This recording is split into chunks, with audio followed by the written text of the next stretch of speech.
Supremasi di Indonesia jangan supremasi hukum, karena hukum itu hanya output. Supremasinya harus supremasi keadilan. Nah, supremasi hukum, saya tidak akan di sini saya. Wong yang utama hukum kok. Rumah samu nek aku larine njur dihukum. Enggak tuh. Kalau supremasinya supremasi hukum, saya bebas. Saya bebas, saya tinggal menolak semua acara-acara. Saya tidak mau repot-repot blusak-blusuk ngene iki. Wong blusukan wis 30 tahun wis kalah karo sing blusukan isih rong sasi kok. Kowe iki. Dadi aku ora gelem nek hukum tertinggi saya tidak di sini, karena saya untuk apa? Wong saya tidak di sini tidak dihukum kok. Tapi karena supremasi dalam hidup adalah keadilan, maka aku harus di sini. Kalau aku tidak di sini, aku tidak berbuat adil kepada anak-anakku, kepada kakak-kakakku, kepada bapakku, dan kepada seluruh generasi. Dan orang Jawa itu meskipun tidak pernah lahir di Jawa, tidak pernah ke Pulau Jawa, ning persis kelakuannya ngono kae. Nek nganggo jaket ngono kae, rambutnya ngono kae, lagake ngono kae, pokoknya derit lah kayak gitu. Ngawur gitu. Sak karepe dhewe ketoke halus, nek pas sadis, wah sadise pol-polan nih kayak. Itu orang Jawa. Jadi dulu zaman perbudakan abad 17 itu para juragan di Afrika dan di Eropa, kalau dia dapat budak baru itu diperiksa. Kalau ada orang Jawa di antara budak-budak itu langsung dibebaskan. Pokoknya moh nek memperbudak orang Jawa. Kuwi ketoke manut ning suatu hari engko nek wis kumat kuwi apa ae dilakoni. Gitu loh. Aku mulane karo wong Jawa iki rawani gitu. Soalnya mereka orang Jawa, nek kene lak Jawa kan gitu. Oke. Jadi gitu Pak Busro sementara. Pokoknya itu tanggung jawab pemerintah seperti itu. Nah, sekarang bismillahirrahmanirrahim kita minta Pak Busro untuk merespon kearifan lokal ini terutama di wilayah hukum. Setelah itu kita minta Sabran untuk merespon mengenai kearifan lokal di wilayah ketatanegaraan dan termasuk hukum ya Bang ya. Gue kudu iso no. Kudu iso. Pokoknya begitu tak kongkon gue langsung entuk ilmune ngono ya. Ngono kuwi. Ketika KPK menerima 168 pegawai baru, itu kami sinergi dengan Danjen Kopassus, Mayor Jenderal TNI Pak Agus yang putra Delanggu. Terus kami sampaikan, Pak, boleh enggak pegawai baru KPK ini dilatih disiplin tinggi di Kopassus? Akhirnya boleh dilatih di Batu Jajar selama 2 bulan. Nah, beberapa hari saya menunggu di sana. Di acara itu kami ngundang ada pemusik dari Jakarta yang sekelas Iwan Fals itu. Bulungan. Wih, lirik-liriknya menyentuh sekali. Menyentuh sekali. Lalu belum cukup kan? Lalu kami lakukan pendekatan kultural dengan menghadirkan puisi budayawan, menghadirkan ahli pembaca puisi, menghadirkan penulis buku-buku dan seterusnya. Yang tadi saya katakan orangnya itu selalu saya sikapi dengan santun dan apa adanya itu. Nah, beliau datang di sana. Lalu memberikan uraian di depan pegawai baru KPK itu, dan di situ ada beberapa Kopassus aktif. Ikut mendengarkan fatwa-fatwa Cak Nun itu. Dan ada satu perwira menengah Kopassus yang waktu itu belum di ruangan, kemudian diberitahu, Komandan, itu Cak Nun sudah datang, terus pakai sepatu langsung masuk ruangan. Ini fakta ini, dan saya tidak sebagai orang hukum tidak mungkin lari dari fakta. Biasanya yang lari atau terpaksa lari itu bangsa budayawan itu. Tapi tentu tidak semua budayawan. Kalau budayawan yang dekat-dekat dengan saya ini ya lumayan jujur lah gitulah. Nah, lalu beliau selama di Kopassus, di pelatihan di Batu Jajar itu mengupas lagu Gundul-Gundul Pacul tadi. Nah, teman-teman kantor KPK itu ngomong dengan saya, Pak, ternyata filosofi atau nilai-nilai filosofik dari Gundul-Gundul Pacul itu penuh kearifan, penuh nilai-nilai budaya. Saya baru tahu ini, Pak. Pak Busro juga sudah lama dengar itu. Ya sedikit-sedikit. Jadi kagum dengan penjelasan tentang filosofi Gundul-Gundul Pacul tadi. Maka saya tadi bisi-bisi itu mohon kepada beliau supaya dijelaskan. Tapi penjelasannya tidak sempurna. Mungkin grogi ya melihat Fakultas Hukum UI itu. Melihat kampus UI yang kampus tersenior tertua di Indonesia gitu. Sementara beliau tamatan UGM gitu. Yang umurnya lebih junior daripada UII UGM. Apalagi UGM punya makna ganda Universitas Gedung Mantenan. Nah,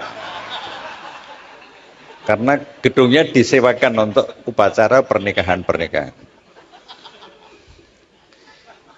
Saya kira pengantar yang menyangkut Cak Nun, sahabat saya yang baik, saya nggak usah tambah panjang-panjang. Saya khawatir nanti dia mutung terus lari gitu loh.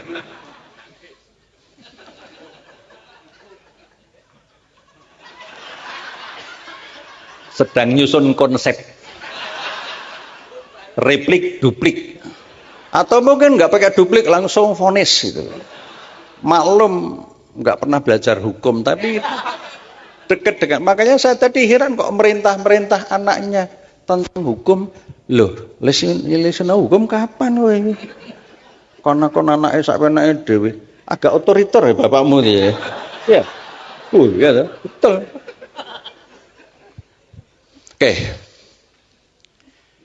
Saya beberapa waktu yang lalu, kira-kira sebulan yang lalu, menemani teman-teman kantor kami, kantor KPK di Kota Gede, untuk mencari sumber-sumber otentik tentang hubungan nilai-nilai kearifan lokal dengan pola pendidikan keluarga dan pengaruhnya terhadap masyarakat Kota Gede dalam relasi-relasi di Kota Gede, sekitar Kota Gede maupun dalam relasi internasional.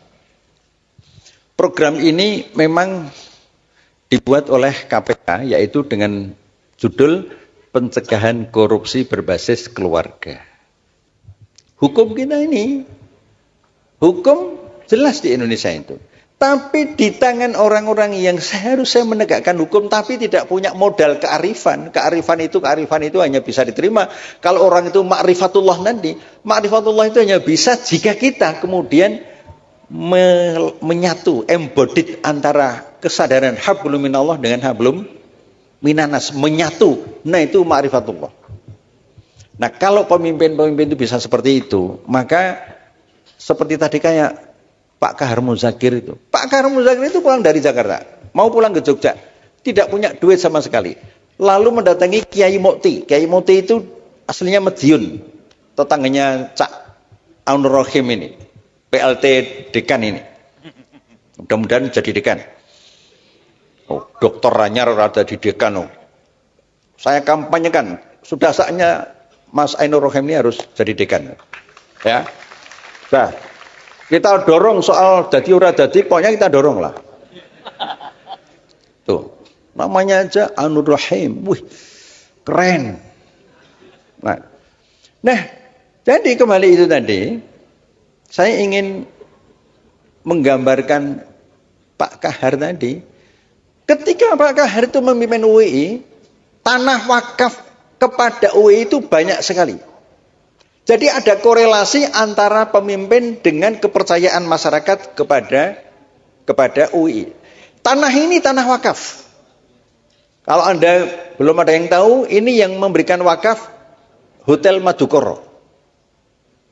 Hotel Madukoro depan ini. Hotel Madukoro ketika waktu masih hidup, menemui Haji A.R. Fakhruddin, Ketua PP Muhammadiyah. Tanah ini akan diberikan pada PP Muhammadiyah. Lalu Pak A.R. Fakhruddin bilang, oh mau diberikan, iya, matur nuwun, jazakumullah. Tapi Madukoro menyampaikan, Pak, kalau bisa untuk kampus. Nah, waktu itu PP Muhammadiyah belum punya rencana mendirikan kampus. Karena amanatnya untuk kampus, maka Pak A.R. Fakhruddin menghubungi Pak Kahar Muzakir. Pak Kahar, ada orang mau wakaf tanah untuk kampus. Oh sudah, untuk UI aja. Nah jadilah, ini wakaf ini.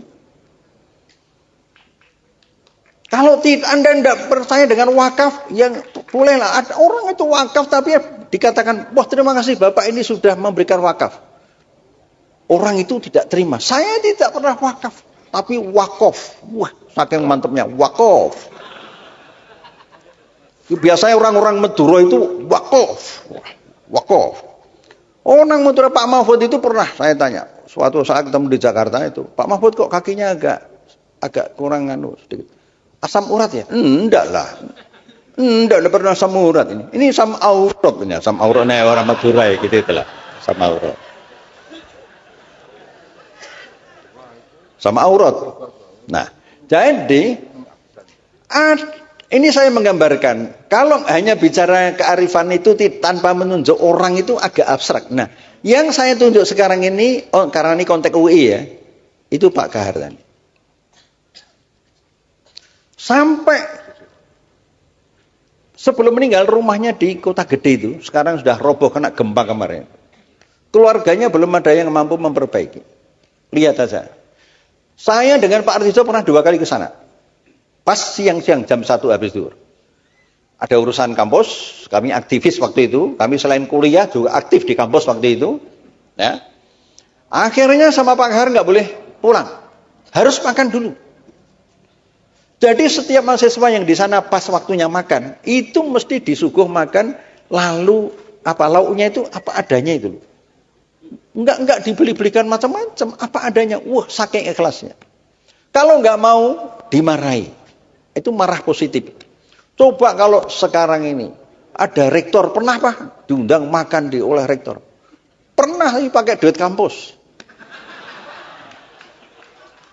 Soparing, nggak usah cari-cari rektor. Ini Pak Kahar dulu. Nah, ketika beliau meninggal, yang mengantarkan takziah ke kubur itu, Pak On ikut banyak tuh. Jadi, persis doa Nabi Ibrahim. Doa Nabi Ibrahim aja berdoa, ya Allah, berilahkah aku hikmah dan masukkanlah aku ke dalam golongan orang-orang yang saleh.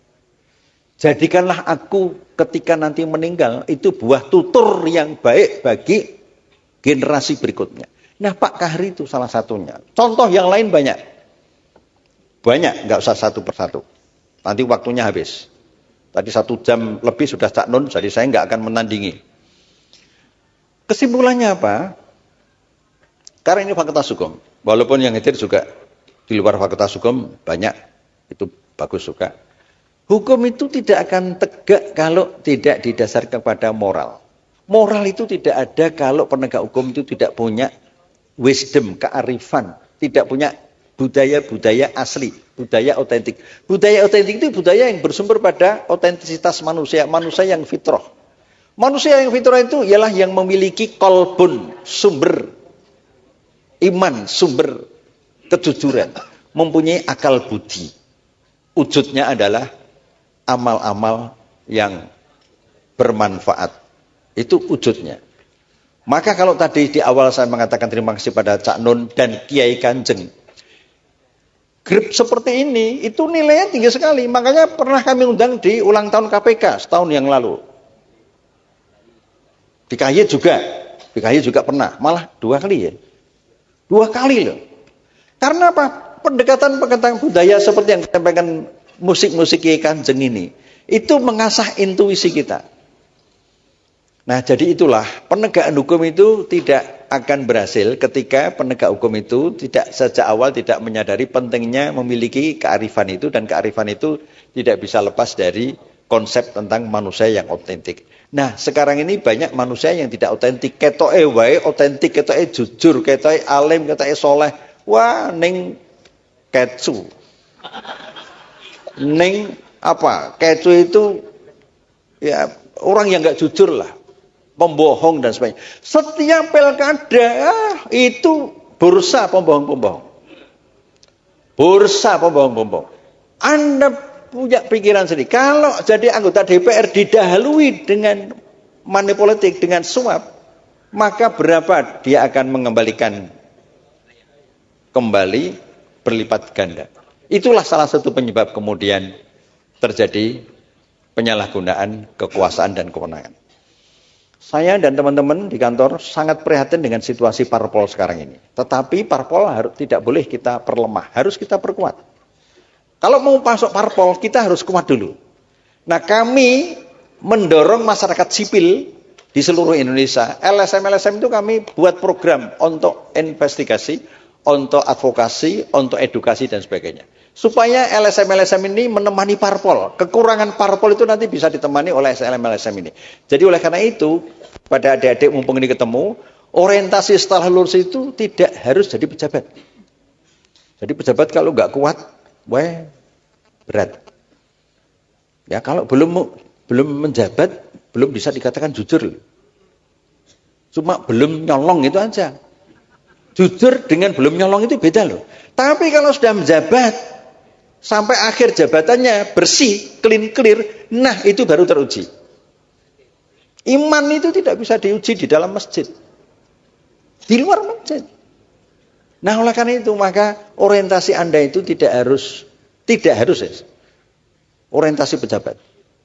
Masyarakat ini harus dijadikan objek untuk sasaran, untuk sekaligus subjek untuk kemudian diberdayakan, dan pendidikan-pendidikan yang di UI selama ini itu mampu membawa mahasiswa ke arah sana.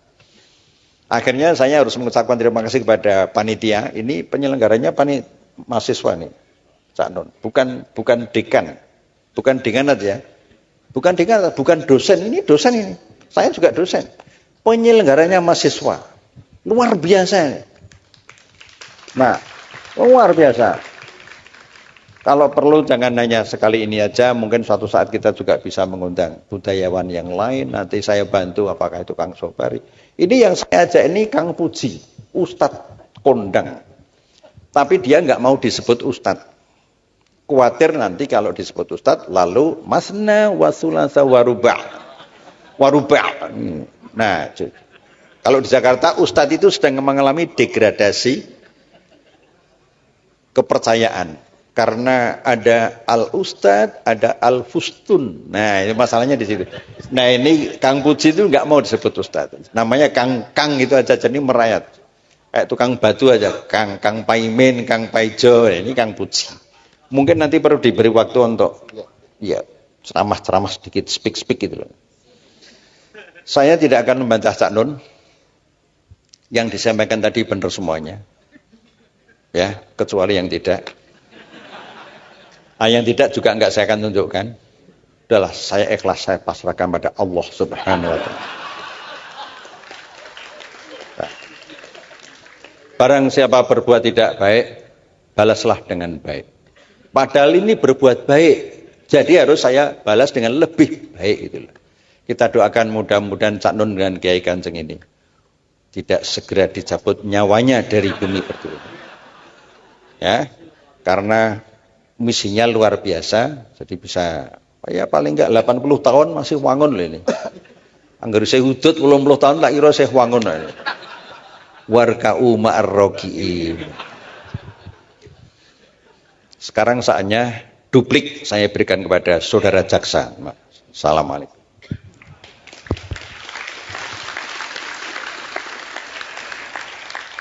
Tidak ada kebahagiaan melebihi membiarkan diri dihina-hina oleh sahabatnya sendiri. Teman-teman sekalian gini ya, malam ini kalau bisa apa yang dibilang sama Pak Busrom, contoh konkret mengenai betapa wakul ngelimpang tadi itu kalau dihitung ya, orang-orang yang diamanati kita bayar untuk nyunggi wakul, mengantarkan kesejahteraan rohani jasmani kepada rakyat, tapi akhirnya malah diditili dewe utawa wakulnya digelimpangke atau bahkan dijual deh. dijual ke luar negeri. Dan itu contohnya sangat banyak. Kalau kita ngomong secara kuantitatif mengenai gelimbangnya wakul ini, saya kira Anda tidak akan pernah bisa semangat lagi membangun Indonesia. Karena tingkat korupsi, pencuriannya itu surabain-bain. Wukeh tenan. Banyak sekali. Bahkan secara resmi saja, APBD misalnya, sebuah kabupaten itu rata-rata 70% itu untuk keperluan birokrasi. Yang untuk rakyat itu cuma 30%. Itu resmi itu. Kuwi wis sing 30% sing dititili meneh. Jadi sebenarnya kalau kita bayangin wakul ngelimpang itu di Indonesia, mungkin secara psikologis kita nggak kuat, tapi mohon anak-anakku, karena Anda yang akan kita serai Indonesia. Aku titipkan Indonesia kepadamu. Supremasi di Indonesia jangan supremasi hukum, karena hukum itu hanya output. Supremasinya harus supremasi keadilan. Nah, supremasi hukum, saya tidak akan di sini saya. Wong yang utama hukum kok. Rumah samu nek aku larine njur dihukum. Enggak tuh. Kalau supremasi hukum, saya bebas. Saya bebas, saya tinggal menolak semua acara-acara. Saya tidak mau repot-repot blusak-blusuk ngene iki. Wong blusukan wis 30 tahun wis kalah karo sing blusukan isih rong sasi kok. Kowe iki. Dadi aku ora gelem nek hukum tertinggi saya tidak di sini, karena saya untuk apa? Wong saya tidak di sini tidak dihukum kok. Tapi karena supremasi dalam hidup adalah keadilan, maka aku harus di sini. Kalau aku tidak di sini, aku tidak berbuat adil kepada anak-anakku, kepada kakak-kakakku, kepada bapakku, dan kepada seluruh generasi. Aku harus berbuat adil. Ini ceritanya, Rek. Gusti Allah iki nguji kowe, kita ke swarga supaya kamu teruji bahwa kamu tidak akan memalingkan wajahmu dari Allah hanya karena iming-iming surga. Kalau ini surga, ini Allah, Anda jangan ngelihat ke sini, tapi lihatlah ke sini. Kan gitu. Tauhid itu menghadapkan wajahmu kepada Allah. Diiming-imingi surga kayak apapun, kamu tidak akan terpengaruh karena engkau bertauhid kepada Allah. Nah, angel lah. Terus swargane piye, Cak? Loh, ngene lho, kowe iki ora ngerti dagang. Nek kowe golek swarga, mungkin entuk ning Gusti Allah urung karuan ana. Nek kowe golek Gusti Allah, mandeng Gusti Allah, muwajjah ilallah, maka engkau pasti dapat Allah dan engkau pasti dapat surga. Ngono carane. Carane golek bojo yang ngono mamdi, Mam. Di Imam lagi sedih karena kemarin ketemu pacarnya yang sudah punya anak 2 ya.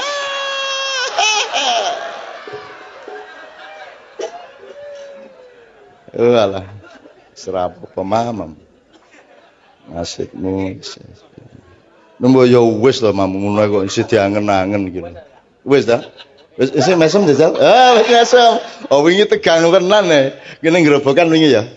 Tegang tenan lah kok mau mak bejudul. Oh. Terus langsung romantis kayak.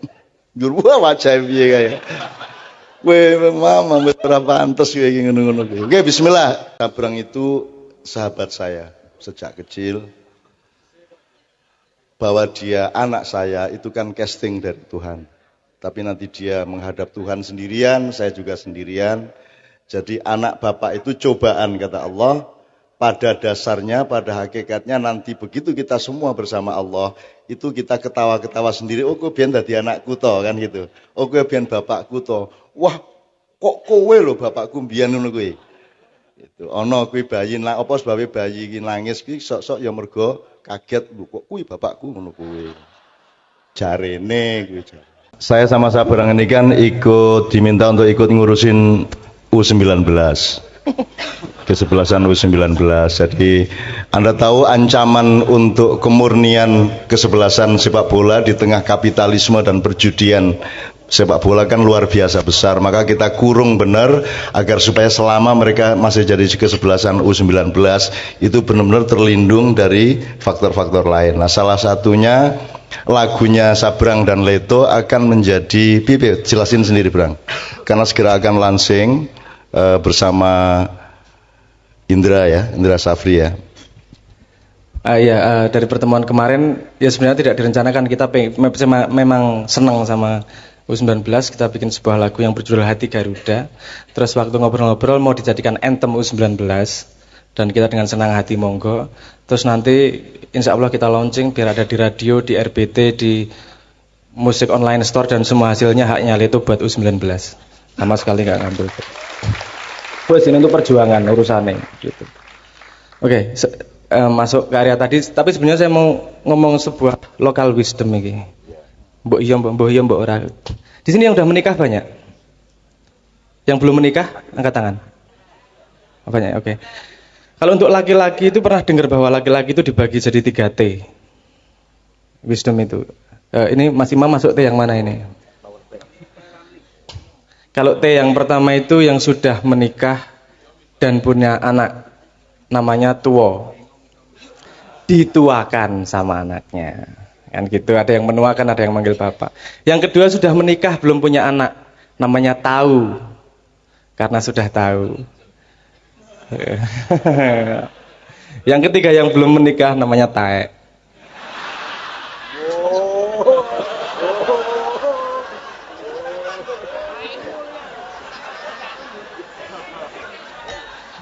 Guyon om. Ya kualat aku jane ngono ki ora apik.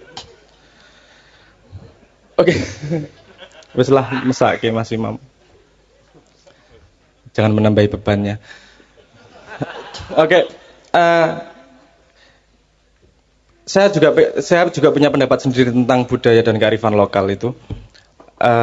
Sebelum kemana-mana saya selalu melihat segala sesuatu yang hidup, yang berkesinambungan pasti punya lingkarannya, pasti punya ekosistemnya, pasti ada jalur cara berpikirnya, jalur pertumbuhannya dan seterusnya. Kalau saya melihat sebuah budaya itu pasti berasal dari paradigma berpikir yang paling dasar. Kalau mau kita ngomong budaya lokal, local wisdom, kita ngomong budaya yang sesungguhnya itu kan output dari cara paradigma berpikir, cara berpikir. Misalnya saya kasih contoh gini, ketika paradigmanya berpikir adalah materialisme, mencari harta sebanyak-banyaknya, perilaku para koruptor adalah wajar, karena cara berpikirnya memang mencari barang sebanyak-banyaknya. Kearifannya akan datang ke kalimat ini, misalnya dengan modal sesedikit-sedikitnya mendapat keuntungan sebanyak-banyaknya. Itu pada cara dari paradigma berpikir materialisme, itu kearifan yang sangat arif. Loh, karena dasar paradigmanya adalah mencari untung sebanyak-banyaknya. Kan gitu. Tapi masalahnya kenapa itu semakin buruk? Karena manusia sendiri tidak mencari kedalaman kebenaran akan kearifan tersebut. Iki sing koruptor iki, yang katanya dunia modern ekonomi itu juga nggak berpikir mereka, karena mereka melanggar cara berpikirnya sendiri. Saya kasih contoh begini, kalau ini ekonomi dhisik ya, nanti ke hukum. Ke ekonomi. Misalnya begini. Ada yang tahu hukum investasi enggak? Bukan hukum lah, maksudnya garis-garis besar investasi. Investasi itu meletakkan harta kita atau sesuatu pokoknya kepemilikan kita untuk diusahakan, kan gitu, untuk menghasilkan sesuatu. Untuk diputarkan. Nah, hukum investasi kan pasti kita sebelum menginvestasi ke suatu tempat, pasti kita punya banyak informasi tentang sesuatu itu. Nah, informasi semakin pasti, keputusan kita akan investasi juga semakin pasti. Kalau informasinya masih kira-kira, rumor dan seterusnya, kita juga tidak 100% menginvestasikan barang kita. Jadi itu tergantung kepastian. Kenapa saya ngomong orang modern tidak konsisten? Dalam hidup manusia itu, yang pasti itu mati. Mesti mati. Tapi kok nggak ada yang investasi untuk kematiannya ya? Itu kan, kue jari ini modern yang logis ya. Itu hukummu sendiri ya. Pernah dilakoni dhewe piye to iki? Nah, itu mungkin entah pendidikan kita, entah budaya kita yang sudah seperti itu, sehingga kita tidak punya naluri untuk mendalami, untuk mencari akarnya seperti apa. Kalau kita paham bahwa kita harus mencari dasarnya paradigma apa sehingga menghasilkan percikan bunga-bunga kearifan lokal kalimat seperti ini. Kalau kita ini harus mencari, waktu yang paling tepat adalah sekarang. Kalau mau memperbaiki Indonesia, generasi muda, waktu berpihak pada generasi muda. Karena yang tua-tua nanti pasti diambil. Dan ketika yang muda masih meneruskan budaya yang tua, jangan harap ada perubahan. Kamu nggak usah demo, nggak usah apa ya. Kamu bertahan dengan kearifanmu, bertahan dengan akarmu dan mencari tahu. Ketika sewaktunya memegang, kamu akan mengembalikan Indonesia. Saya itu ingin ngiming-ngimingi aja kepada teman-teman Fakultas Hukum ya. Jadi misalnya kita kasih bahan dari Pak Agus Sunyoto ya. Ini teman saya penelitian. Jadi misalnya pasal hukum Kalingga itu 179. Itu bisa kita pelajari satu persatu supaya kita ngerti paradigmanya pada waktu itu. 179 pasal tentang seluruh hal. Kemudian ketika Singosari dikembangkan menjadi 200 sekian. Ketika Mojopahit oleh Gajah Mada disempurnakan menjadi 272 pasal. Pada waktu itu kehidupan masih agak lebih simpel sehingga tidak dan manusia masih bisa dipercaya. Kalau sekarang kan pasal harus dibikin sebanyak mungkin karena semakin banyak manusia tidak bisa dipercaya. Kan gitu. Sebenarnya kalau manusianya beres, hukum tidak perlu ya, Bus ya. Aslinya kan, betul kan? Nah, yang penting kalau moralnya benar sebenarnya hukum tidak penting. Gitu loh. Semakin hukum itu berkibar-kibar, itu semakin banyak ancaman dari manusia kepada manusia. Nah, termasuk yang saya belum baca tadi, di zaman Mojopahit itu misalnya menteri yang urusan jembatan, menteri urusan macam-macam, frame-nya berbeda, terminologinya berbeda dan paradigmanya berbeda dengan kementerian sekarang. Kalau dibandingkan dengan kementerian Orba atau Reformasi, Anda bisa melihat. Nah, Anda akan bikin Indonesia yang bagaimana? 5 tahun lagi kira-kira gitu ya. Oke, nanti kita coba transfer ke Anda. Oke, sekarang saya mohon kepada Pak Aunur Rohim, calon dekan kita insya Allah. Nanti kalau sudah jadi dekan jangan bilang-bilang saya ya, karena kakak saya sendiri dulu jadi dekan, setengah mati berusaha jangan sampai ibu saya tahu dan jangan sampai kami tahu, saudara-saudara. Jadi dia sembunyi-sembunyi jadi dekan, izin banget tadi dekan gitu. Aku ramu dengka Mas Pi ngono kuwi. Makanya ketika mau sadek jadi nabi itu kan saya lagi kuwi dadi nabi aja kondo-kondo, aku wis biar nabi meneng wae aku ngono. Salah ya ono nabi saiki ya tak gegudo kaya ngono kuwi dhek guyu kemekelen kae. Sampeyan iki nabi kok kondo. Aja kondo aku iki biar nahan diri aku ngono. Apa cak nuni aku nabi ya ora mengguyoni kowe aku ngono. Gitu ya. Oke. Ada satu hal yang terakhir yang ini sebelum jam 3 teman-teman sekalian. Tadi kan saya sudah ngomong mengenai informasi dari Allah dan itu mulai hari ini mulai Anda bersyukurlah. Kalau enggak karena Allah kasih tahu kita enggak tahu loh. Makanya nama Allah saja itu kalau kita enggak dikasih tahu kan kita enggak tahu. Dan pada hakikatnya Allah tidak bernama. Seperti Jotejo tadi sebenarnya ingin mengatakan kepada kita bahwa logika iman tadi loh. Jadi wong iki nek wis ndek kono iku wis gimana ya? Saya ngomong akal segala macam itu karena Anda masih pada posisi berjuang. Maka bekal utama Anda adalah akal. Selama berjuang di dunia, hanya orang Jawa kemudian yang punya teori mukswa.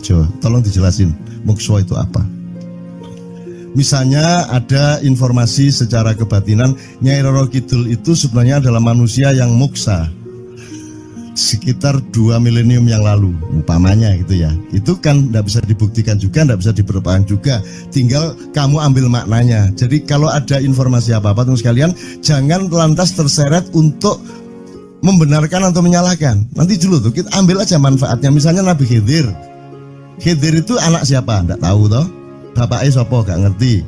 Punya istri apa tidak? Tidak tahu. Ya toh, lahirnya di mana? Tidak tahu.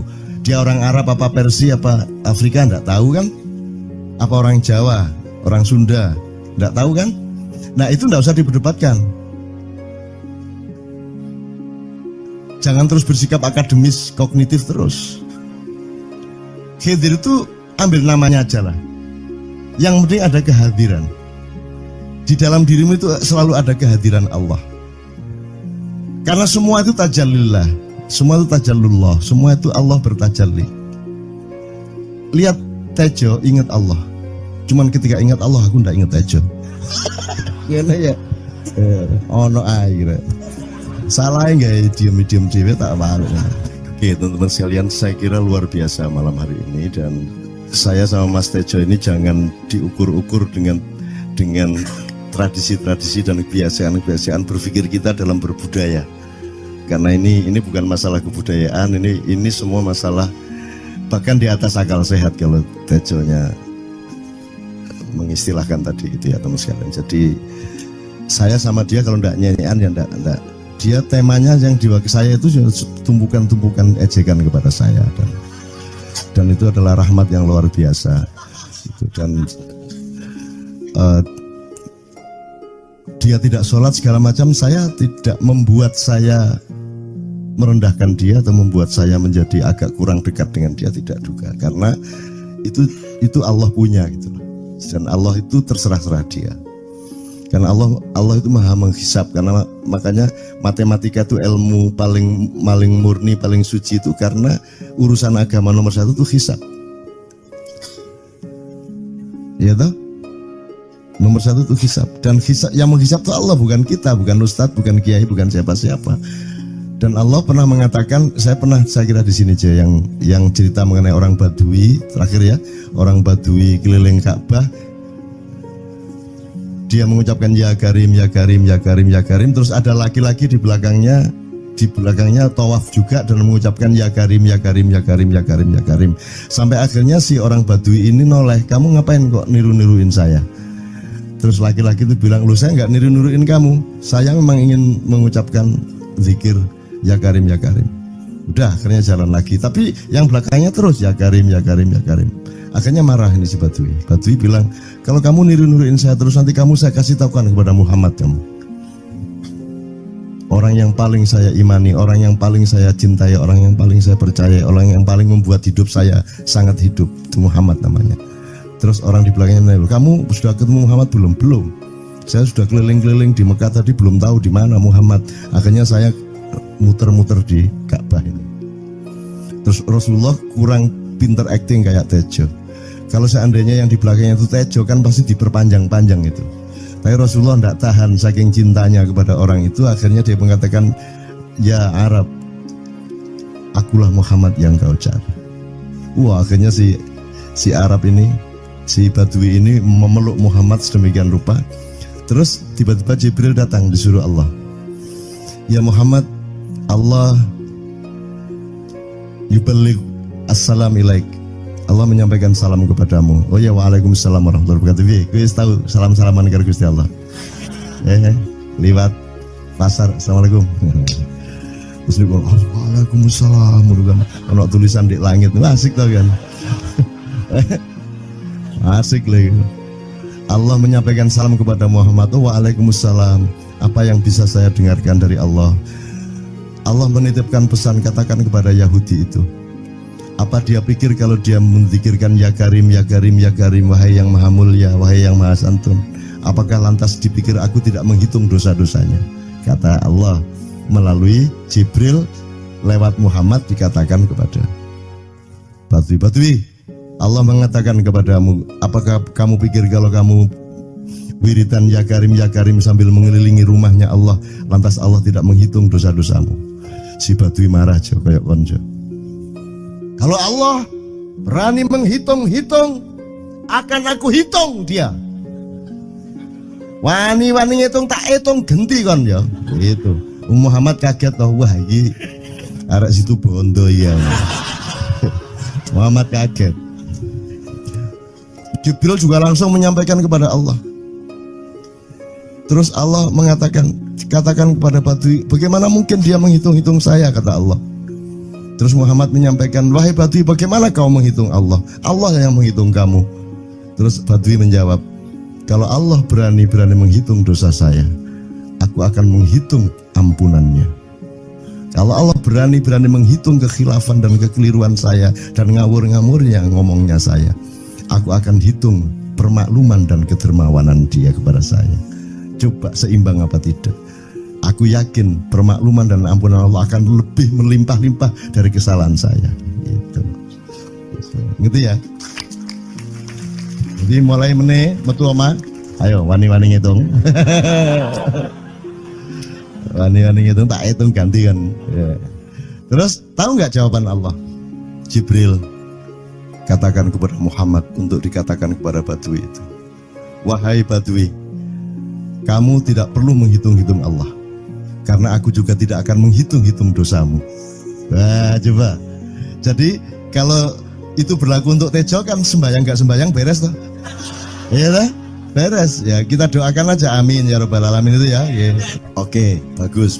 Ini seperti Weldo. Anda pernah kapan-kapan Weldo tak suruh ke sini. Weldo itu teman kita dulu jamaah Al-Falah Surabaya, kemudian dia memberontak karena dia seperti dia ini tanya macam-macam dan kiainya marah. Seharusnya kan menjelaskan dengan arif yang marah. Kayaknya Weldo itu sekarang berpenampilan kayak wayang. Bener-bener ini ditato, tidak pakai baju kayak gini, tapi pakai pakaian wayang sehari-hari.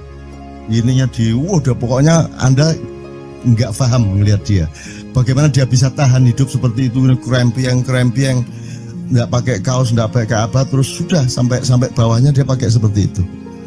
Dan saya tanya waktu Ma'iyahan di Surabaya, di Bali, Bung Weldo, saya kagum sama Anda karena saya tidak bisa menemukan satu orang pun di dunia ini, baik dia manusia biasa, tokoh, bahkan Nabi dan Rasul, tidak saya temukan yang berani tampil kayak Anda. Saya bilang gitu.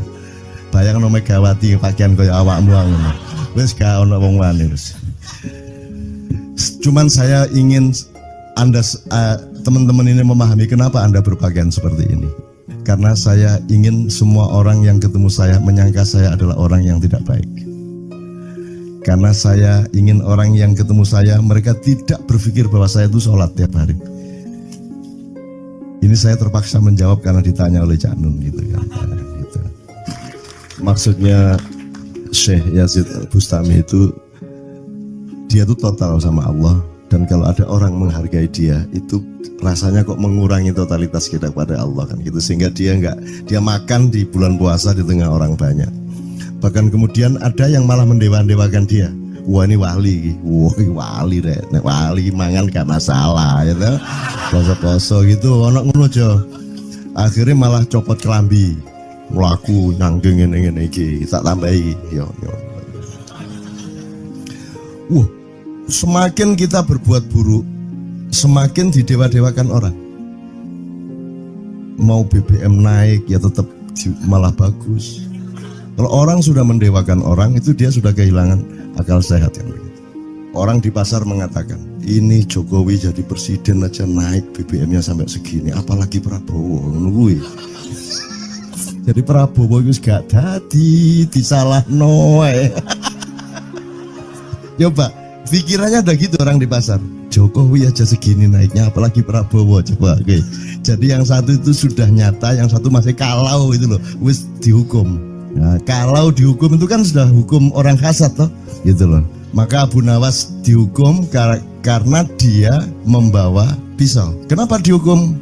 Kata Abu Nawas. Terus kata hakim, kalau karena kamu bawa pisau, dikhawatirkan kalau kamu nanti bisa bunuh orang. Itu kata si hakim. Terus Abu Nawas, oke, saya masuk penjara, tapi harus sama Pak Hakim. Loh kenapa? Kata hakim, lah Abu Nawas menjawab, lah Pak Hakim bawa alat kemaluan kemana-mana. Dikhawatirkan kalau Pak Hakim memperkosa anak perempuan. Nah kalau loh, salah di Indonesia. Makanya teman-teman pada sinis kepada saya itu kan kalau dipikirnya saya mau cari apa, semua pada sinis. Dan tidak ada yang rahmat Allah yang melebihi sinisme teman-teman kepada saya. Tidak ada rahmat Allah melebihi saya dianiaya di Indonesia.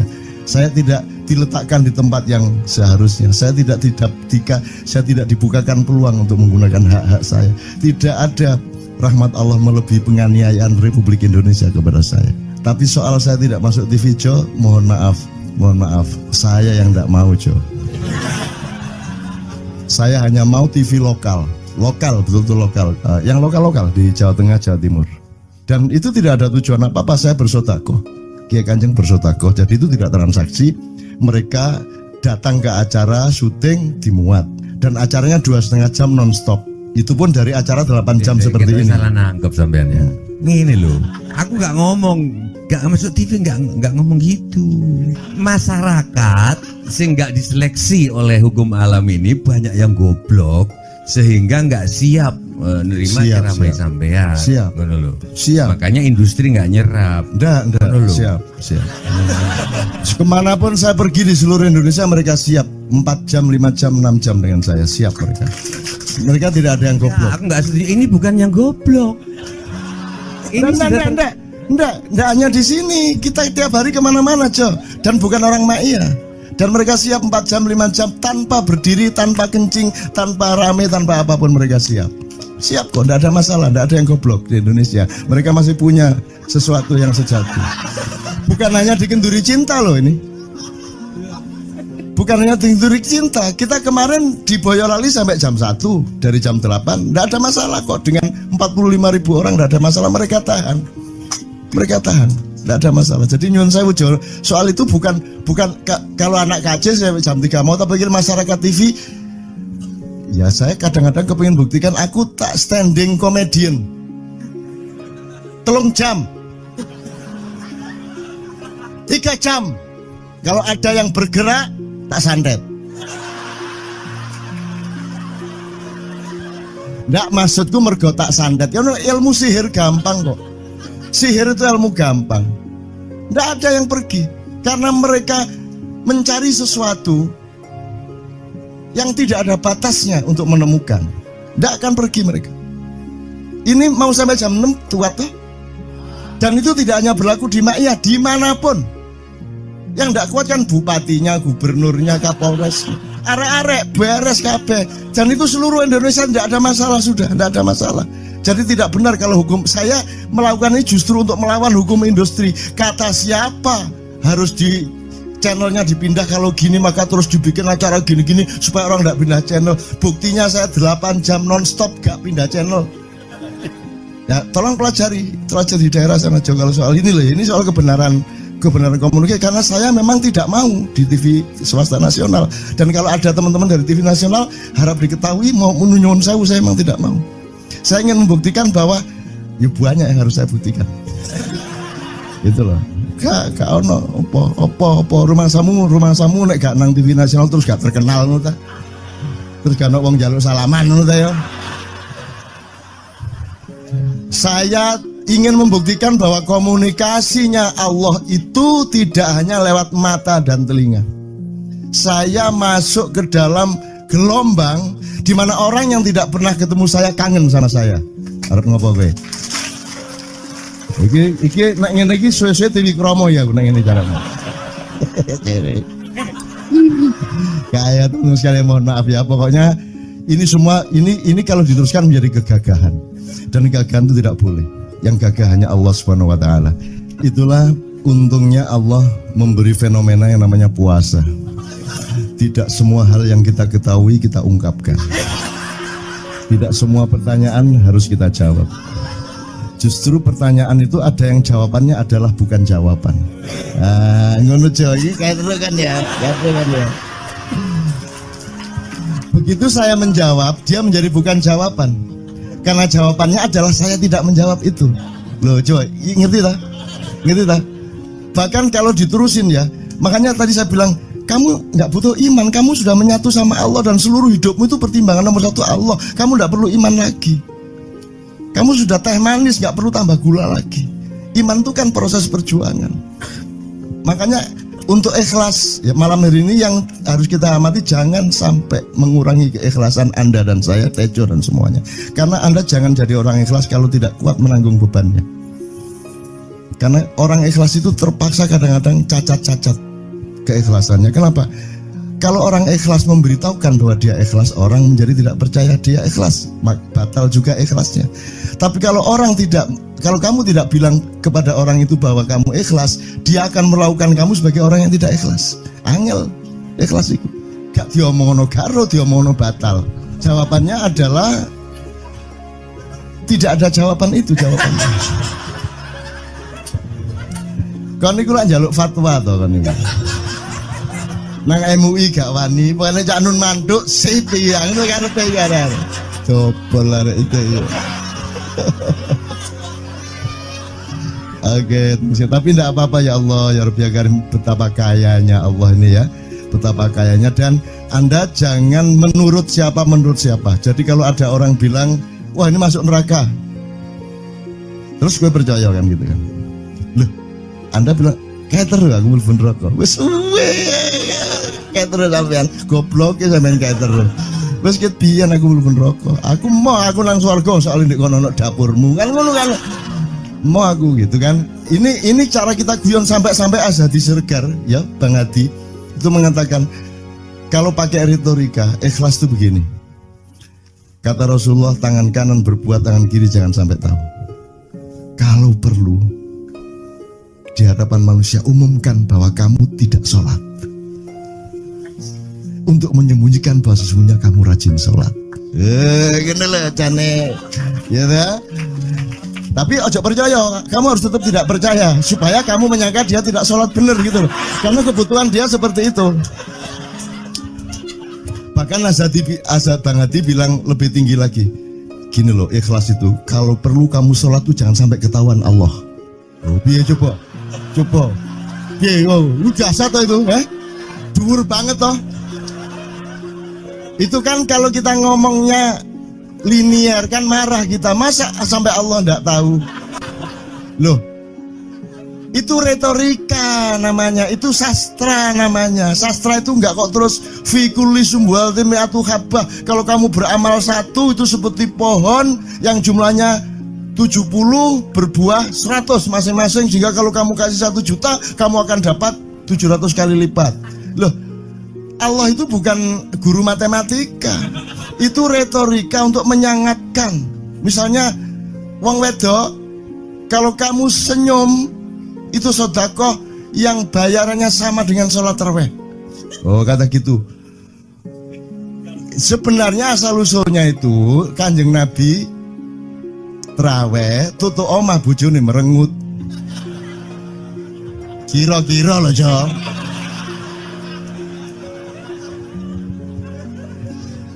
Jadi kon timbangan ini gak usah terawih gak apa-apa angger aja merengut yang lu janjane ngono kuwi asal usule. Jadi bukan kok terus pahala iki sakmene enggak gitu. Itu cuman misalnya 2,5 derajat hilal harus kelihatan. Itu kan istilah, enggak kok terus diukur temen. Wah, 2,4 gorong riaya iki. Enggak gitu. Nggak ada presisi fisik tuh, nggak ada. Sholat menghadap Ka'bah itu ya nggak ada, nggak ada. Ka'bah di sana kok, sana. Bukan di sana buminya bulat kok. Sembayang ini kan.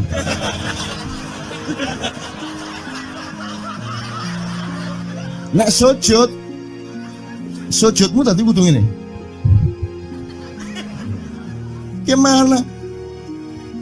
Kok regulasinya material itu kan sama dengan wudhu tadi. Itu kan pokoknya administrasinya tuh ngadep ke sana. Maka kemudian kalau kita sederhanakan, Ka'bah itu kiblatnya orang di Masjidil Haram. Masjidil Haram itu kiblatnya orang di Mekah. Mekah itu kiblatnya orang di seluruh Arab. Jazirah Arab itu kiblatnya orang seluruh dunia. Just pokoknya rono lah. Masuk kudu 24,5 derajat persis. Jadi anggur sembayang nggawa kompas.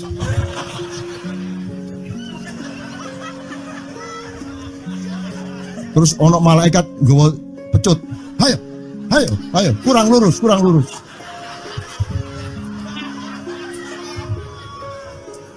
Iki agama ta latihan tentara ya. Oke, ini saya kalau ingat cambuk ini jadi ingat ada fatwa juga, Jo. Anda satu sama saya segala macam itu kan orang yang tidak punya apa-apa, gitu. Makanya kita juga amalnya sedikit secara material gitu kan. Tapi pokoknya Anda jangan, saya ingatkan lagi yang belum dengar aja yang dengerin ya. Pokoknya jangan beol bawa cambuk gitu ya. Ya sudah jelas. Ini ternyata ada yang lebih dahsyat, Mas. Jadi ada seorang caleg di Jombang. Gede gambare. Aku numpak becak. Becake karo genjot. Alah, dapur murah. Lho, kenapa, Pak? Iku lho. Gambar niku lho. Apa gambar? Alah nek sing nggo pecut kadek nyalek barang. Lho maksudnya sing nggo pecut ya napa? Ngeten lho, Pak. Niku nek sing ten kali terus saya ditotol iwak niku mboten trimo, dipecuti.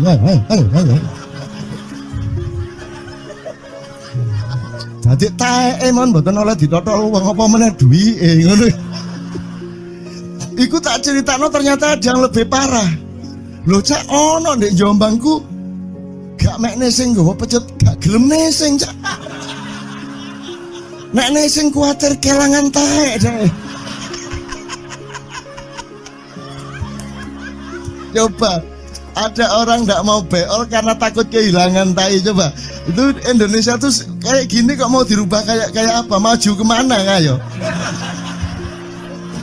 Udah nikmatnya luar biasa kok. Jadi sekarang ngelihat orang itu nggak mau beol orangnya, nggak mau berak lagi, nggak mau berak takut kehilangan tai kan gitu kan. Oke semua berdiri teman-teman sekalian. Bismillahirrahmanirrahim. Teman-teman sekalian kita bersyukur kepada Allah dan saling berterima kasih satu sama lain di antara kita dan saling berendah hati dan saling menerima, mengakomodasi dengan penuh cinta, penghargaan satu sama lain dan doa bersama bahwa insya Allah Anda adalah orang-orang yang didayai Allah untuk menjadi kaum yang baru di Indonesia, menjadi bangsa yang baru di Indonesia yang akan membangkitkan kembali dari keterpurukan yang berkepanjangan ini.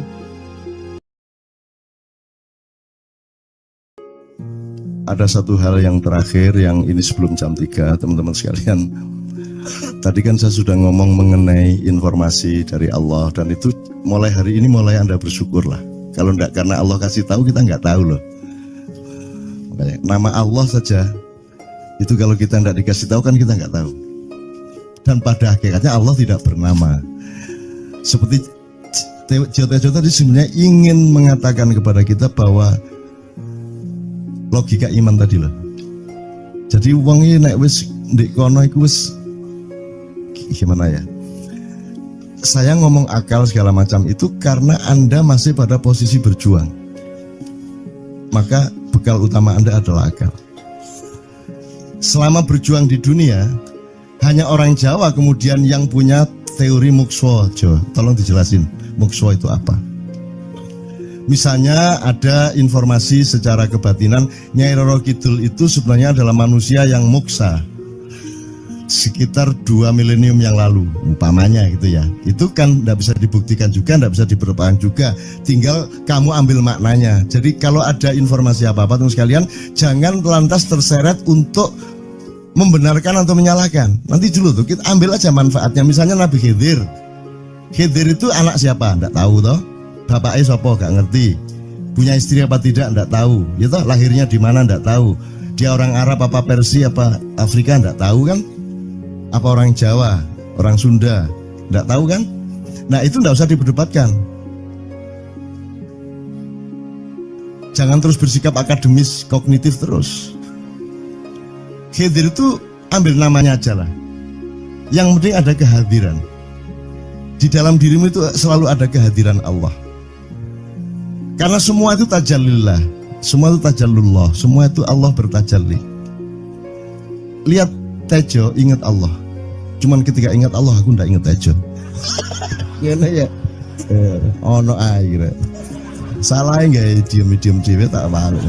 Oke, teman-teman sekalian, saya kira luar biasa malam hari ini dan saya sama Mas Tejo ini jangan diukur-ukur dengan tradisi-tradisi dan kebiasaan-kebiasaan berpikir kita dalam berbudaya. Karena ini bukan masalah kebudayaan, ini semua masalah bahkan di atas akal sehat kalau Tejonya mengistilahkan tadi itu ya teman sekalian. Jadi saya sama dia kalau enggak nyanyian ya enggak.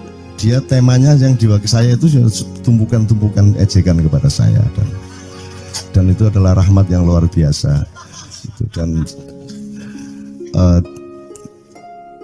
dia tidak sholat segala macam, saya tidak membuat saya merendahkan dia atau membuat saya menjadi agak kurang dekat dengan dia, tidak juga, karena itu Allah punya gitu loh. Dan Allah itu terserah-serah dia. Karena Allah itu maha menghisab, karena makanya matematika itu ilmu paling murni, paling suci itu karena urusan agama nomor 1 itu hisab. Ya toh? Nomor satu itu hisab, dan hisab, yang menghisab itu Allah, bukan kita, bukan ustadz, bukan kiai, bukan siapa-siapa. Dan Allah pernah mengatakan, saya kira di sini aja yang cerita mengenai orang Badui terakhir ya, orang Badui keliling Ka'bah, dia mengucapkan ya Karim, ya Karim, ya Karim, ya Karim, terus ada laki-laki di belakangnya tawaf juga dan mengucapkan ya Karim, ya Karim, ya Karim, ya Karim, ya Karim, sampai akhirnya si orang Badui ini noleh, kamu ngapain kok niru-niruin saya? Terus laki-laki itu bilang, loh saya nggak niru-niruin kamu, saya memang ingin mengucapkan zikir ya Karim, ya Karim. Udah akhirnya jalan lagi, tapi yang belakangnya terus ya Karim, ya Karim, ya Karim. Akhirnya marah ini si Badui. Badui bilang, kalau kamu niru-niruin saya terus, nanti saya kasih tahukan kepada Muhammad kamu. Orang yang paling saya imani, orang yang paling saya cintai, orang yang paling saya percaya, orang yang paling membuat hidup saya sangat hidup, itu Muhammad namanya. Terus orang di belakangnya nanya, kamu sudah ketemu Muhammad belum? Belum. Saya sudah keliling-keliling di Mekah tadi, belum tahu di mana Muhammad. Akhirnya saya muter-muter di Ka'bah ini. Terus Rasulullah kurang pinter acting kayak Tejo. Kalau seandainya yang di belakangnya itu Tejo kan pasti diperpanjang-panjang itu. Tapi Rasulullah tidak tahan saking cintanya kepada orang itu, akhirnya dia mengatakan, ya Arab, akulah Muhammad yang kau cari. Wah, akhirnya si Arab ini, si Badui ini memeluk Muhammad sedemikian rupa. Terus tiba-tiba Jibril datang disuruh Allah, ya Muhammad, Allah yuballigh assalam ilaik, Allah menyampaikan salam kepadamu. Oh ya, waalaikumsalam warahmatullahi wabarakatuh. Gue tahu salam-salaman karo Gusti Allah. Liwat pasar, assalamualaikum. Terus dia bilang, waalaikumsalam, ono tulisan di langit, asik tau kan? Asik lagi. Allah menyampaikan salam kepada Muhammad. Oh, waalaikumsalam. Apa yang bisa saya dengarkan dari Allah?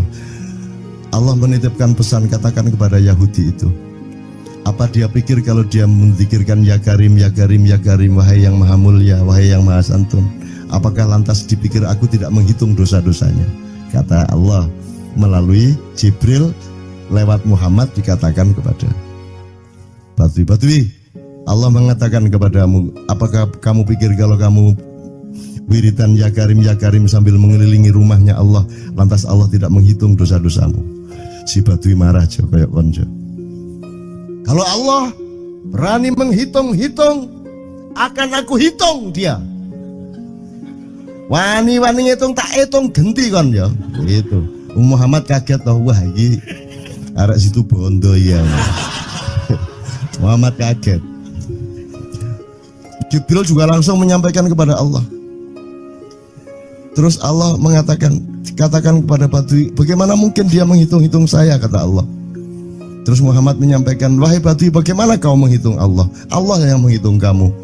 Terus Badui menjawab, kalau Allah berani menghitung dosa saya, aku akan menghitung ampunannya. Kalau Allah berani menghitung kekhilafan dan kekeliruan saya dan ngawur-ngawurnya ngomongnya saya, aku akan hitung permakluman dan kedermawanan dia kepada saya. Coba seimbang apa tidak? Aku yakin permakluman dan ampunan Allah akan lebih melimpah-limpah dari kesalahan saya. Gitu. Gitu ya. Jadi mulai metu oma.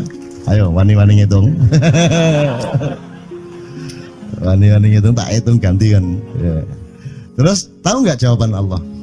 Jibril katakan kepada Muhammad untuk dikatakan kepada Badui itu, wahai Badui, kamu tidak perlu menghitung-hitung Allah, karena aku juga tidak akan menghitung-hitung dosamu.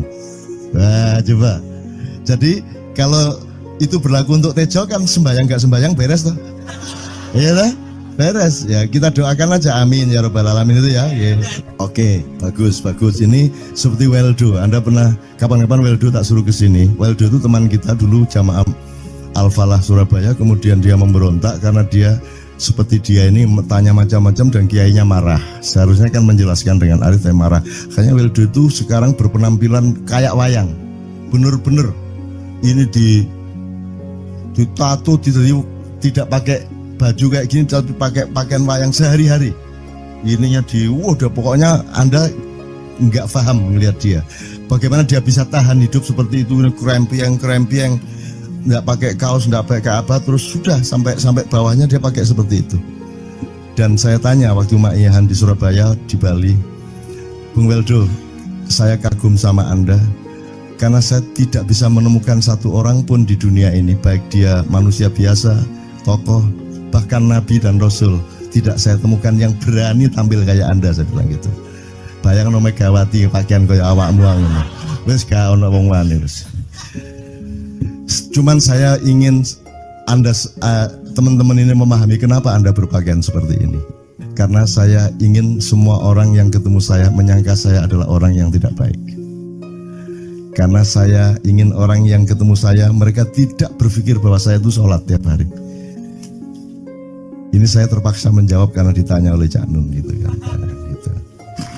Maksudnya Syekh Yazid Bustami itu, dia itu total sama Allah. Dan kalau ada orang menghargai dia, itu rasanya kok mengurangi totalitas kita kepada Allah kan gitu, sehingga dia makan di bulan puasa di tengah orang banyak. Bahkan kemudian ada yang malah mendewa-dewakan dia. Wah ini wali, wah ini wali deh, nek wali mangan gak masalah gitu, poso-poso gitu, ono ngono aja. Akhirnya malah copot kelambi, melaku nyanggeng ngene iki, tak tambahi, yo. Wah, semakin kita berbuat buruk, semakin didewa-dewakan orang. Mau BBM naik ya tetap malah bagus. Kalau orang sudah mendewakan orang, itu dia sudah kehilangan akal sehat yang begitu. Orang di pasar mengatakan, ini Jokowi jadi presiden aja naik BBM-nya sampai segini, apalagi Prabowo nungguin. Jadi Prabowo itu gak dadi disalahno wae. Coba pikirannya ada gitu orang di pasar. Jokowi aja segini naiknya, apalagi Prabowo, coba. Oke. Jadi yang satu itu sudah nyata, yang satu masih kalau itu loh, wis dihukum. Nah, kalau dihukum itu kan sudah hukum orang kasat toh, gitu loh. Maka Abu Nawas dihukum karena dia membawa pisau. Kenapa dihukum? Kata Abu Nawas. Terus kata hakim, kalau karena kamu bawa pisau, dikhawatirkan kalau kamu nanti bisa bunuh orang. Itu kata si hakim. Terus Abu Nawas, oke, saya masuk penjara, tapi harus sama Pak Hakim. Loh kenapa? Kata hakim, lah Abu Nawas menjawab, lah Pak Hakim bawa alat kemaluan kemana-mana. Dikhawatirkan kalau Pak Hakim memperkosa anak perempuan. Lah kalau loh, salah di Indonesia. Makanya teman-teman pada sinis kepada saya itu kan kalau dipikirnya saya mau cari apa, semua pada sinis. Dan tidak ada yang rahmat Allah yang melebihi sinisme teman-teman kepada saya. Tidak ada rahmat Allah melebihi saya dianiaya di Indonesia. Saya tidak diletakkan di tempat yang seharusnya. Saya tidak dibukakan peluang untuk menggunakan hak-hak saya. Tidak ada rahmat Allah melebihi penganiayaan Republik Indonesia kepada saya. Tapi soal saya tidak masuk TV Jo, mohon maaf, saya yang tidak mau Jo. Saya hanya mau TV lokal, betul-betul lokal, yang lokal di Jawa Tengah, Jawa Timur. Dan itu tidak ada tujuan apa-apa, saya bersodakoh. Kiai Kanjeng bersodakoh, jadi itu tidak transaksi. Mereka datang ke acara syuting dimuat, dan acaranya 2,5 jam non-stop. Itu pun dari acara 8 jam seperti ini. Salah nangkep sampean ya. Ngene loh, aku nggak ngomong, nggak masuk TV, nggak ngomong gitu. Masyarakat sing nggak diseleksi oleh hukum alam ini banyak yang goblok sehingga nggak siap menerima ceramah sampean. Siap. Siap. Makanya industri nggak nyerap. Nggak. Siap. Kemanapun saya pergi di seluruh Indonesia mereka siap. 4 jam, 5 jam, 6 jam dengan saya siap mereka. Mereka tidak ada yang goblok. Aku nggak setuju. Ini bukan yang goblok. Enggak hanya di sini. Kita tiap hari kemana-mana, Jo. Dan bukan orang Ma'iyah. Dan mereka siap 4 jam, 5 jam tanpa berdiri, tanpa kencing, tanpa rame, tanpa apapun mereka siap. Siap kok, tidak ada masalah, tidak ada yang goblok di Indonesia. Mereka masih punya sesuatu yang sejati. Bukan hanya dikenduri cinta loh ini. Bukan hanya dikenduri cinta. Kita kemarin di Boyolali sampai jam 1, dari jam 8. Tidak ada masalah kok, dengan 45.000 orang tidak ada masalah, mereka tahan. Tidak ada masalah. Jadi nyuwun sewu soal itu bukan kalau anak KC saya jam 3 mau tak pikir masyarakat TV. Ya saya kadang-kadang kepingin buktikan aku tak standing comedian. 3 jam 3 jam. Kalau ada yang bergerak tak santet. Nggak, maksudku mergo tak sandat. Ya ilmu sihir gampang kok. Sihir itu ilmu gampang. Nggak ada yang pergi karena mereka mencari sesuatu yang tidak ada batasnya untuk menemukan. Nggak akan pergi mereka. Ini mau sampai jam 6 tua tuh. Dan itu tidak hanya berlaku di Maia, dimanapun. Yang nggak kuat kan bupatinya, gubernurnya, kapolres. Arek-arek beres kabeh. Dan itu seluruh Indonesia tidak ada masalah sudah, tidak ada masalah. Jadi tidak benar kalau hukum, saya melakukan ini justru untuk melawan hukum industri. Kata siapa harus di channelnya dipindah, kalau gini maka terus dibikin acara gini-gini supaya orang tidak pindah channel. Buktinya saya 8 jam non-stop gak pindah channel. Ya tolong pelajari di daerah sana juga kalau soal ini loh. Ini soal kebenaran komunikasi, karena saya memang tidak mau di TV swasta nasional. Dan kalau ada teman-teman dari TV nasional harap diketahui mau menunyun saya memang tidak mau. Saya ingin membuktikan bahwa ya banyak yang harus saya buktikan. Itu loh. Gak ono apa rumah samu nek gak nang TV nasional terus gak terkenal ngono ta. Terus gak ono wong njaluk salaman ngono ta ya. Saya ingin membuktikan bahwa komunikasinya Allah itu tidak hanya lewat mata dan telinga. Saya masuk ke dalam gelombang di mana orang yang tidak pernah ketemu saya kangen sama saya. Arep ngopo kowe? Iki nek ngene iki suwe-suwe TV Kromo ya nek ngene carane.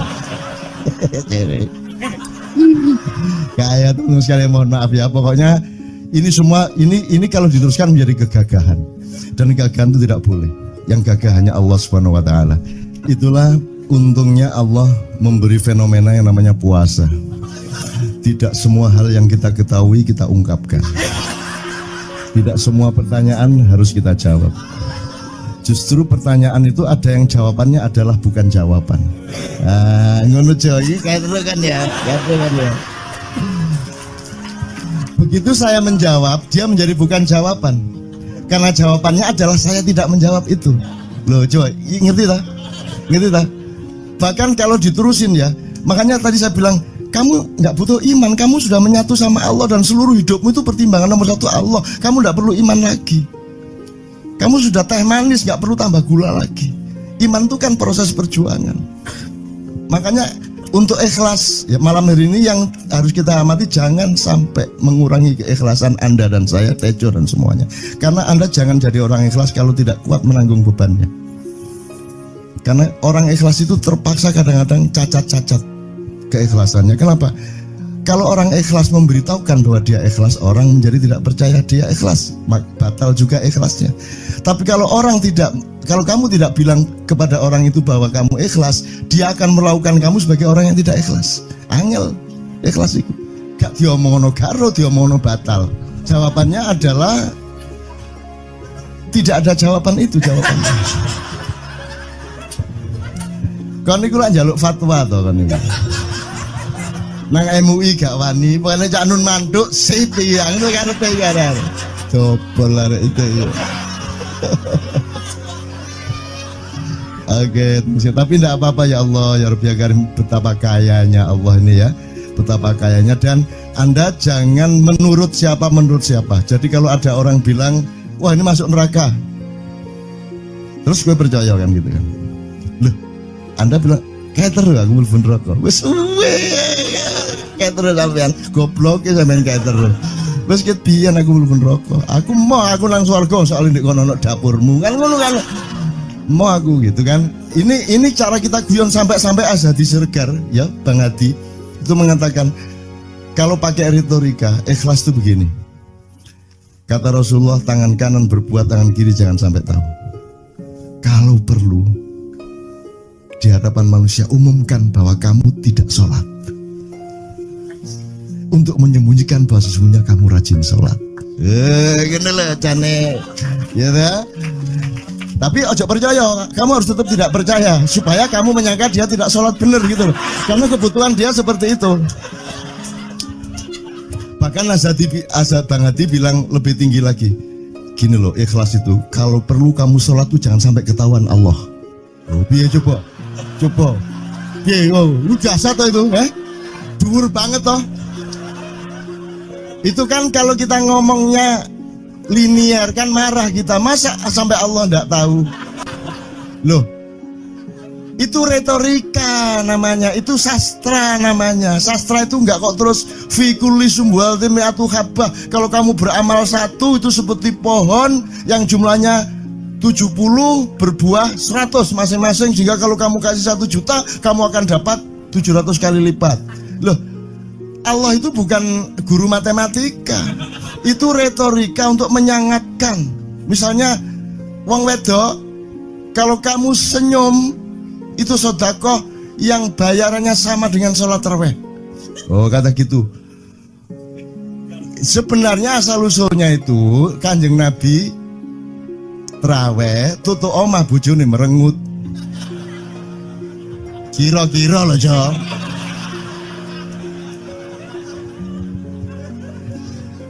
Jadi kon timbangane iki lho, gak usah tarawih gak apa-apa anggere aja merengut. Yang lu janjane ngono kuwi asal usule.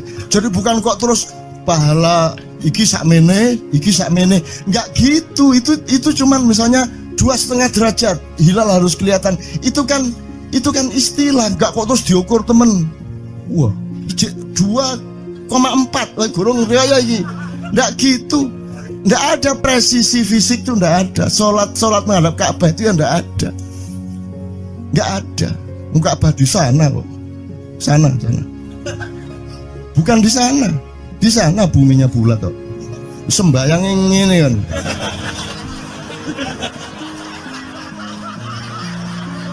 Nek sujudmu tadi butuh ini. Gimana?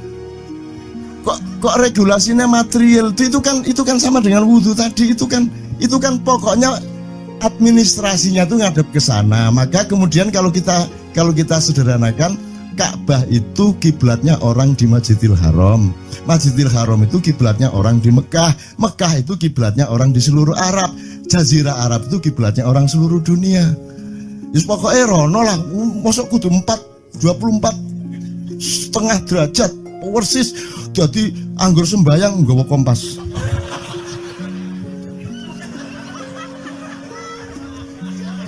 Terus ono malaikat nggawa pecut. Ayo, kurang lurus.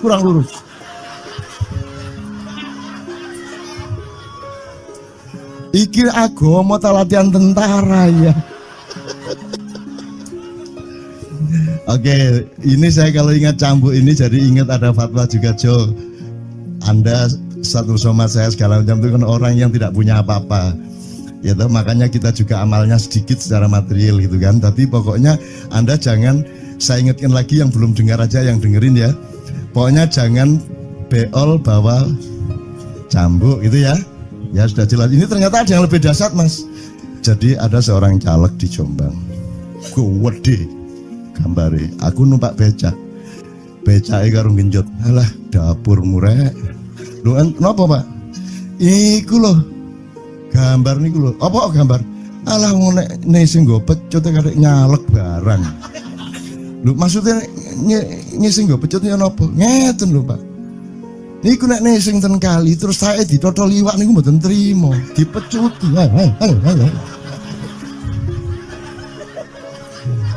Dadi taeke mon mboten oleh ditotol wong apa meneh duwike ngono. Iku tak critakno ternyata ada yang lebih parah. Lho cak ono ndek Jombangku gak mek nesing nggawa pecut, gak gelem nesing cak. Nek nesing kuwatir kelangan taek cak. Coba ada orang nggak mau beol karena takut kehilangan tai. Coba itu Indonesia tuh kayak gini kok mau dirubah kayak apa? Maju kemana ayo? Dan nikmatnya luar biasa kok. Jadi sekarang ngelihat orang itu nggak mau beol orangnya, nggak mau berak lagi, nggak mau berak, takut kehilangan tai kan gitu kan? Oke, semua berdiri teman-teman sekalian. Bismillahirrahmanirrahim. Teman-teman sekalian, kita bersyukur kepada Allah dan saling berterima kasih satu sama lain di antara kita, dan saling berendah hati dan saling menerima, mengakomodasi dengan penuh cinta, penghargaan satu sama lain, dan doa bersama bahwa insya Allah Anda adalah orang-orang yang didayai Allah untuk menjadi kaum yang baru di Indonesia, menjadi bangsa yang baru di Indonesia yang akan membangkitkan kembali dari keterpurukan yang berkepanjangan ini. Ada satu hal yang terakhir yang ini sebelum jam 3, teman-teman sekalian. Tadi kan saya sudah ngomong mengenai informasi dari Allah, dan itu mulai hari ini mulai Anda bersyukurlah. Kalau enggak karena Allah kasih tahu, kita enggak tahu loh. Makanya nama Allah saja itu kalau kita enggak dikasih tahu kan kita enggak tahu. Dan pada hakikatnya Allah tidak bernama. Seperti Tejo tadi sebenarnya ingin mengatakan kepada kita bahwa logika iman tadi loh. Jadi wong iki nek wis ndek kono iku wis gimana ya? Saya ngomong akal segala macam itu karena Anda masih pada posisi berjuang. Maka bekal utama Anda adalah akal. Selama berjuang di dunia, hanya orang Jawa kemudian yang punya teori mukswa. Jawa, tolong dijelasin mukswa itu apa? Misalnya ada informasi secara kebatinan Nyai Roro Kidul itu sebenarnya adalah manusia yang muksa sekitar 2 milenium yang lalu, umpamanya gitu ya. Itu kan tidak bisa dibuktikan juga, tidak bisa diperpanjang juga. Tinggal kamu ambil maknanya. Jadi kalau ada informasi apa-apa teman sekalian, jangan lantas terseret untuk membenarkan atau menyalahkan. Nanti dulu tuh kita ambil aja manfaatnya. Misalnya Nabi Khidir. Khidir itu anak siapa? Tidak tahu toh. Bapaknya siapa? Gak ngerti. Punya istri apa tidak? Tidak tahu. Ya toh, lahirnya di mana? Tidak tahu. Dia orang Arab apa Persia apa Afrika? Tidak tahu kan? Apa orang Jawa, orang Sunda? Tidak tahu kan? Nah itu tidak usah diperdebatkan. Jangan terus bersikap akademis, kognitif terus. Khidir itu ambil namanya aja lah. Yang penting ada kehadiran. Di dalam dirimu itu selalu ada kehadiran Allah. Karena semua itu tajallillah, semua itu tajallullah, semua itu Allah bertajalli. Lihat Tejo, ingat Allah. Cuman ketika ingat Allah, aku ndak ingat Tejo. Gimana ya? Ono air. Salah nggak diam-diam cewek tak malu. Oke teman-teman sekalian, saya kira luar biasa malam hari ini, dan saya sama Mas Tejo ini jangan diukur-ukur dengan tradisi-tradisi dan kebiasaan-kebiasaan berpikir kita dalam berbudaya. Karena ini bukan masalah kebudayaan, ini semua masalah bahkan di atas akal sehat kalau Tejonya mengistilahkan tadi itu ya teman sekalian. Jadi saya sama dia kalau ndak nyanyian ya ndak. Dia temanya yang diwakili saya itu tumpukan-tumpukan ejekan kepada saya, dan itu adalah rahmat yang luar biasa. Dan dia tidak sholat segala macam, saya tidak membuat saya merendahkan dia atau membuat saya menjadi agak kurang dekat dengan dia, tidak juga, karena itu Allah punya gitu loh. Dan Allah itu terserah-serah dia, karena Allah itu maha menghisab. Karena makanya matematika itu ilmu paling murni, paling suci itu, karena urusan agama nomor 1 itu hisab, ya toh. Nomor 1 itu hisab, dan hisab, yang menghisab itu Allah, bukan kita, bukan ustadz, bukan kiai, bukan siapa-siapa. Dan Allah pernah mengatakan, saya kira di sini aja yang cerita mengenai orang Badui terakhir ya, orang Badui keliling Ka'bah, dia mengucapkan ya Karim, ya Karim, ya Karim, ya Karim, terus ada laki-laki di belakangnya tawaf juga dan mengucapkan ya Karim, ya Karim, ya Karim, ya Karim, ya Karim, sampai akhirnya si orang Badui ini noleh, kamu ngapain kok niru-niruin saya? Terus laki-laki itu bilang, loh saya nggak niru-niruin kamu, saya memang ingin mengucapkan zikir ya Karim, ya Karim. Udah akhirnya jalan lagi, tapi yang belakangnya terus ya Karim, ya Karim, ya Karim. Akhirnya marah ini si Badui. Badui bilang, kalau kamu niru-niruin saya terus, nanti saya kasih tahukan kepada Muhammad kamu. Orang yang paling saya imani, orang yang paling saya cintai, orang yang paling saya percaya, orang yang paling membuat hidup saya sangat hidup, itu Muhammad namanya. Terus orang di belakangnya nanya, kamu sudah ketemu Muhammad belum? Belum. Saya sudah keliling-keliling di Mekah tadi, belum tahu di mana Muhammad. Akhirnya saya muter-muter di Ka'bah ini. Terus Rasulullah kurang pinter acting kayak Tejo. Kalau seandainya yang di belakangnya itu Tejo kan pasti diperpanjang-panjang itu. Tapi Rasulullah tidak tahan saking cintanya kepada orang itu, akhirnya dia mengatakan, ya Arab, akulah Muhammad yang kau cari. Wah, akhirnya si Arab ini, si Badui ini memeluk Muhammad sedemikian rupa. Terus tiba-tiba Jibril datang disuruh Allah, ya Muhammad, Allah yuballigh assalam ilaik, Allah menyampaikan salam kepadamu. Oh ya, waalaikumsalam warahmatullahi wabarakatuh. Kuwi tahu salam-salaman karo Gusti Allah. Liwat pasar, assalamualaikum. Terus dia bilang, waalaikumsalam. Ono tulisan di langit, asik tau kan? Asik lagi. Allah menyampaikan salam kepada Muhammad. Oh, waalaikumsalam. Apa yang bisa saya dengarkan dari Allah? Allah menitipkan pesan, katakan kepada Yahudi itu. Apa dia pikir kalau dia menzikirkan ya Karim, ya Karim, ya Karim, wahai yang maha mulia, wahai yang maha santun, apakah lantas dipikir aku tidak menghitung dosa-dosanya? Kata Allah melalui Jibril lewat Muhammad dikatakan kepada Badui, Allah mengatakan kepadamu, apakah kamu pikir kalau kamu wiridan ya Karim sambil mengelilingi rumahnya Allah, lantas Allah tidak menghitung dosa-dosamu? Si Badui marah jo, kayak konjo. Kalau Allah berani menghitung-hitung, akan aku hitung dia. Wani-wani hitung tak hitung genti kon ya. Gitu. Muhammad kaget toh, wah iki arek situ bondo ya. Muhammad kaget. Jibril juga langsung menyampaikan kepada Allah. Terus Allah mengatakan, katakan kepada Badui, bagaimana mungkin dia menghitung-hitung saya, kata Allah. Terus Muhammad menyampaikan, wahai Badui, bagaimana kau menghitung Allah? Allah yang menghitung kamu. Terus Badui menjawab, kalau Allah berani menghitung dosa saya, aku akan menghitung ampunannya. Kalau Allah berani menghitung